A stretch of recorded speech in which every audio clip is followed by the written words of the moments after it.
नमस्ते सभी को, न्यूज जनरेशन में आपका स्वागत है। यहाँ आपको मिलेंगी ताज़ा खबरें, सटीक जानकारी और हर जरूरी अपडेट बिल्कुल सरल भाषा में। जुड़े रहें हमारे साथ। ऑपरेशन सिंदूर और पीएम मोदी का आदमपुर दौरा।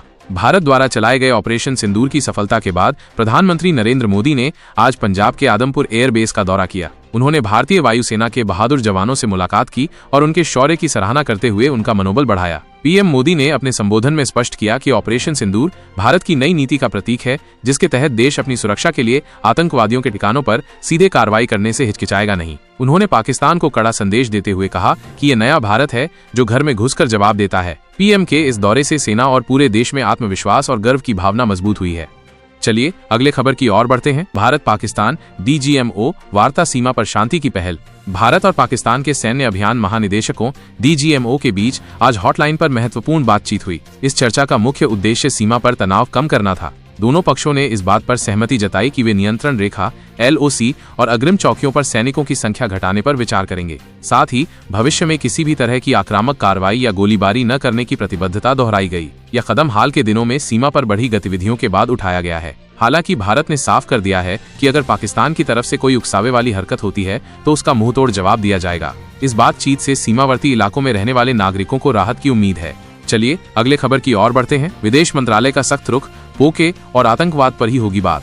भारत के विदेश मंत्रालय ने आज एक बार फिर पाकिस्तान के साथ बातचीत को लेकर अपना रुख साफ किया। मंत्रालय के प्रवक्ता ने कहा कि पाकिस्तान के साथ कोई भी बातचीत केवल 2 मुद्दों पर केंद्रित होगी: पाकिस्तान अधिकृत कश्मीर POK और सीमा पार से होने वाला आतंकवाद। उन्होंने जोर देकर कहा कि पोके भारत का अविभाज्य अंग है और पाकिस्तान को इस पर अवैध कब्जा छोड़ना होगा। यह बयान अंतर्राष्ट्रीय मंचों पर भी भारत की स्थिति को मजबूत करता है। भारत लगातार इस बात पर बल देता रहा है कि जब तक पाकिस्तान आतंकवाद को समर्थन देना बंद नहीं करता, तब तक उसके साथ सामान्य संबंध संभव नहीं है। यह संदेश वैश्विक समुदाय के लिए भी है कि भारत अपनी संप्रभुता और सुरक्षा से कोई समझौता नहीं करेगा।